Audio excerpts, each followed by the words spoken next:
सबसे पहले तो सितंबर महीने में जो अतिवृष्टि हुई थी, जिसके कारण आपको पता है पूरे इलाके में जो पानी लोगों के घरों में घुस चुका था। बाद में प्रशासन ने उसका सर्वे किया। प्रशासन ने सर्वे करने के बाद उसकी यादियाँ कुछ कंप्लीट हो गई। यादियाँ कंप्लीट होने के बाद कल से आप देख रहे कुछ लोगों को पैसे आना चालू हो गए। तो कुछ दिन पहले हमने जिलाधिकारी साहब को एक निवेदन भी दिया था। अतिवृष्टि होने के बाद 15 दिन के बाद जो पूर आया था, महापूर, जिसमें 12 दिन लोगों के घरों में पानी था और 12 दिन लोगों के घरों में पानी रहने की वजह से आपको पता है वो लोगों का नुकसान बहुत भारी हुआ था, मगर वो सर्वे अभी तक नहीं हुआ।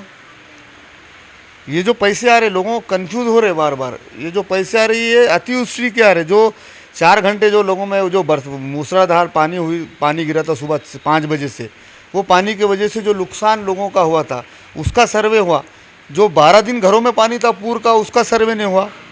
तो मैं प्रशासन को हमने परसों सभी माजी नगर सेवकों ने एक निवेदन भी दिया। सबसे पहले तो आपने जो अतिवृष्टि का सर्वे किए वो आधा अधूरा सर्वे है। उसके बाद में जो पैसे अभी कल से चालू हो गए, जो अतिवृष्टि का जो आधा सर्वे है, आधा अधूरा सर्वे, उसको पहले कंप्लीट करो आप। जिस तरह से कुछ एरिया रह चुके हैं उसमें अतिवृष्टि के सर्वे में, जैसा कि आपने न्यूज़ बताए थे हबीबिया कॉलोनी की, कि कुछ 4 गलियाँ का सर्वे करके लोग चले गए थे बोलकर, मगर बाद में दूसरे दिन आपने देखा, आपके न्यूज़ बताने के बाद मंडल अधिकारी, तलाटी, बिल कलेक्टर, जोनल आकर वहाँ पर सर्वे करे। तकरीबन लगभग 500 के करीब वहाँ पर लोगों के जो घरों में पानी था वो लोगों का सर्वे हुआ, मगर कल की जो अतिवृष्टि की यादी जारी हुई उसमें वो लोगों का नाम नहीं है। ऐसी पाकिजा नगर के 4 गलियों का नाम नहीं, हिलाल नगर के 2 गलियों का नाम नहीं, बिलाल नगर का तो पूरा बिलाल नगर का नाम नहीं, रज्जाक कॉलोनी, भविष्य नगर, ये एरिया नहीं, मल्ली एरिया नहीं, काला पुल नहीं, गाड़ीपुरा नहीं और सैलाब नगर नहीं। इसका क्या कारण होता, भेदभाव क्यों हुआ? क्यों तो लोग कह रहे थे कि भाई आपने मुंह देख के देने लगा है, ऐसा आरोप लगाए रहे थे। आप देखें सर्वे के टाइम पे भी बहुत सारे लोग राजकारण कर रहे थे, तो ये राजकारण का ही नतीजा है।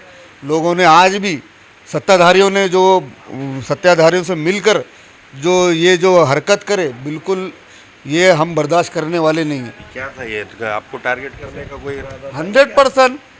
100%। मुझे बताओ लोगों का नुकसान करके क्या मिलने वाला है इनको? यादी मुझे बताइए आप। प्रशासन ने जब यादी सर्वे करके लेकर जाने के बाद ये लोगों का यादी में नाम नहीं आता, और आज जिसके घर में आज जो था एक्चुअल में सच में जो नुकसान हुआ, पहले उनका हक अधिकार मिलना चाहिए था ना। तो आज वो लोगों को नहीं मिला, तो आज वो लोग तकलीफ में परेशान है कि भाई हम इतना परेशान होने के बाद 12-12 दिन हमारे घर में पानी घुस गया, हमारा इतना नुकसान हुआ और हमको 1 रुपये की मदद नहीं शासन की तरफ से।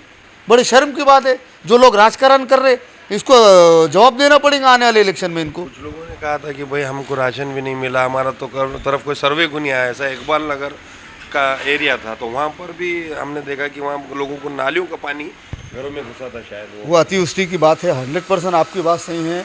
हबीबिया कॉलोनी के ऊपर तक की सर्वे, आगे गाड़ियों रोड का सर्वे नहीं किए थे। तो कल हमने जो निवेदन दिए कलेक्टर साहब को, कि यही बताया कि हमने कि भाई आप जल्द से जल्द रहे वाले जो सर्वे है, और वो सर्वे जल्द से जल्द करो। अतिवृष्टि का सर्वे जो रह गए वो रह गए वालों का सर्वे करके, और जो अमाउंट जो आप लोगों को जो अपन मदद अभी कल से जो चालू है, वो साथ ही साथ उनको भी ये साथ में मदद दो। कल हमने निवेदन दिया। अगर हमारे निवेदन पे अगर सोच विचार अगर कलेक्टर साहब अगर प्रशासन नहीं करता है, तो सीधा हमको फिर कुछ ना कुछ हमको वहाँ पर हमने उनको कहा लेटर में कि भाई हम अमर उपोषण पे बैठेंगे। जो सर्वे के टाइम पर तकरीबन जो अधिकारी सर्वे को आए थे उनको प्रेशर था कि भाई आप ये गली करो, वो हमारा आदमी साथ में आएगा, उनको साथ में लेके करो। क्यों भाई, आप बिल कलेक्टर है, आपको जब टैक्स वसूली के लिए आपको घर में जाते तो एक एक घर की पता है, एक एक घर का घर नंबर आपको पाठ है। तो आप डायरेक्ट सर्वे, हम भी ये बता रहे थे बार बार का, हम भी नहीं आते। आप खुद जाके डायरेक्ट सर्वे करो और लोगों के नाम समावेश करो और लोगों को अनुदान दो। सर्वे करे, आपने नाम समावेश करे, यादी बनाए, पंचनामा करे, सिग्नेचर लिए, सब लिए, और पैसे आज यादी में नाम नहीं आया। सबसे बड़ी बात तो ये देखने में गफार भाई कि तुम लोगों ने या एमआईएम ने, राष्ट्रवादी, हर एक लोगों ने किट बांटे, कोई पैसा बांटे, और महानगर पालिका क्यों हाथ छुपा ली? कि तो उनका कोई नहीं था क्या कि अतिवृष्टि का कोई बजट पैसा, कि इन्होंने भी कोई चीज़ देना चाहिए, इन्हों क्यों रोकेगा? ये क्या आप दे रहे बोल के क्या रुक गए, या क्या बजट ही नहीं था? महानगर पालिका उस टाइम पे जो पूरा आया था, सिर्फ उन्होंने सर्वे करी, बाकी माली मदद कुछ भी नहीं मिली। माली मदद के लिए हमने कलेक्टर साहब को भी बार बार बोले कि भैया माली मदद जल्द से जल्द जाहिर करो। जो माली मदद जाहिर हुई, आपके माध्यम से मैं बताना चाहता हूँ, वगैरह भी नहीं बांटे। इसमें पार्शलिटी हुई माली मदद में। और प्रशासन महानगर पालिका, भाई किट का जो काम है ये तो हर कोई अपने लेन से पॉलिटिकली पार्टी लोगों ने नहीं करे। महानगर पालिका ने कोई किट वगैरह नहीं, किसी को अनाज नहीं बांटी, ना किसी को कुछ नहीं करी।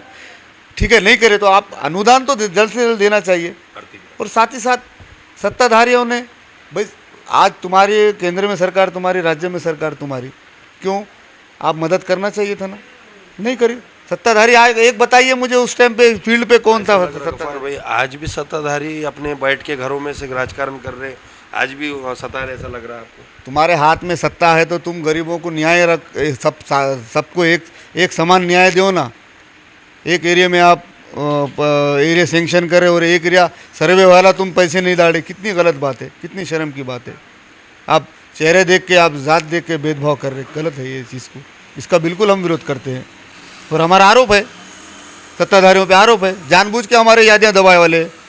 अगर वो यादियाँ जल्द से जल्द अगर जाहिर नहीं करे और लोगों को अनुदान नहीं दिए तो हम रास्ते पे उतरेंगे, बिल्कुल हम आमरण उपोषण करेंगे, कलेक्टर सामने धरना देंगे।